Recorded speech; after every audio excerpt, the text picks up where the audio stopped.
दरियाए सिंध सून मियान गांव से कैसे रूठा। हैदराबाद के तालुका लतीफाबाद यूनिट नंबर 7 के करीब माही गिरों का एक गांव आबाद है, जहां से दरिया तो बहता है मगर अब वहां रेत उड़ती है। जहां कभी गांव वालों की आंखें पानी की चमक से रोशन रहती थीं, अब वही आंखें दरिया को बहते देखने की मुंतजिर हैं। मजीद डिस्कशन से पहले वीडियो को लाइक कर दें और चैनल को सब्सक्राइब कर दें, यह आपकी तरफ से हमारा इनाम है।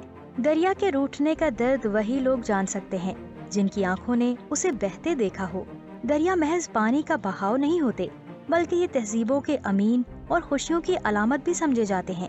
जहाँ जहाँ भी दरिया बहते हैं वहाँ खुशियों की धुनें बजती हैं। मगर आज बढ़ती हुई आबादी और दरियाओं पर डैमों की तामीर ने दरियाओं के वजूद की शक्ल ही तब्दील कर दी है। आज दुनिया में माहौलियात को एक अहम तरीन मजमून के तौर पर पढ़ाया जाता है और दरिया का बहते रहना ही माहौलियात के लिए बेहतर समझा जाता है, क्योंकि इंसानी हयात तो उसकी मरहूने मिन्नत है ही, मगर आबी हयात भी दरिया के पानी पर ही पनपती है। तसव्वुर करें कि दरियाए सिंध का एक ऐसा किनारा जो किसी जमाने में गांव के लिए मुआशी हब रहा हो और इनकी तमाम तर जिंदगी का दारोमदार उसी किनारे से मिलने वाली मछली और दीगर आबी हयात पर हो, और अचानक ही वो किनारा वीरान हो जाए तो उनकी हालत कैसी होगी। वो लोग जिन्होंने उस गांव का उरूजो जवाल देखा है, ये लोग यहाँ सदियों से आबाद हैं। आज ये गांव जिस जगह आबाद है, कई साल कबल ये यहाँ नहीं था, बल्कि ये लोग दरिया के दूसरे किनारे पर आबाद थे। ये उस जमाने की बात है जब दरियाए सिंध पर कोटरी बैराज तामीर नहीं हुआ था।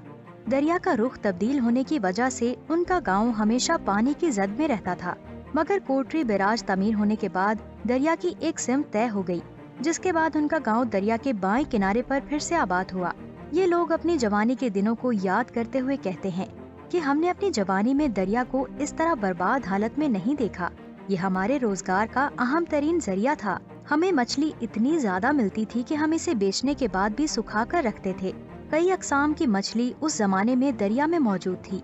सबसे बड़ी बात, पलू मछली इतनी ज्यादा होती थी कि हम उसे बहुत ही सस्ते दामों बेचते थे, जबकि झींगा भी शिकार होता था।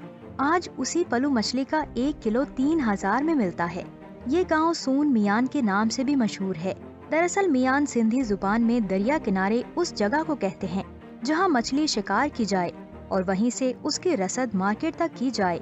सून मियान नाम का पस मंजर भी दिलचस्प है। जब दरिया में पानी बहुत ज्यादा था और इसकी मंजिल समंदर था, तो इस जमाने में यहाँ के माहीगीरों को इतनी ज्यादा तादाद में मछली मिलती और इनकी मुआशी हालत इस कदर बेहतर थी कि लोग कहा करते थे कि ये मियान मछली की सूरत में सोना उगलती है। उन माहीगीरों की शादियों से लेकर दीगर त्योहारों तक मछली का शिकार अहमियत रखता था, क्योंकि उनके लिए मछली का कारोबार उनकी मुआशी हालात को बेहतर बनाने में अहम किरदार अदा करता था। मगर आज उसी सून मियान पर जवाल आ चुका है। अब ना तो वो मछली का शिकार रहा और ना ही दरिया में पानी है। बस अच्छे दिनों की यादें रह गई हैं, जब जाल धागे से बना हुआ था और इसे दरिया में डालते ही मनों के हिसाब से मछली मिलती थी। तब बस एक ही बार जाल दरिया में डाला जाता था। जाल बड़ा होता था जिसमें से छोटी मछलियां गुजर जाती थी ताकि उनकी अफजाइश का सिलसिला जारी रहे। सून मियान के किनारे बहुत से मजदूर मछली को काटने, बेचने और इसे नमक लगाकर जखीरा करने में लगे रहते थे। मगर अब देखें, हू का आलम है। कभी कभार एक मछली फंस जाती है और कभी तो एक भी नहीं मिलती।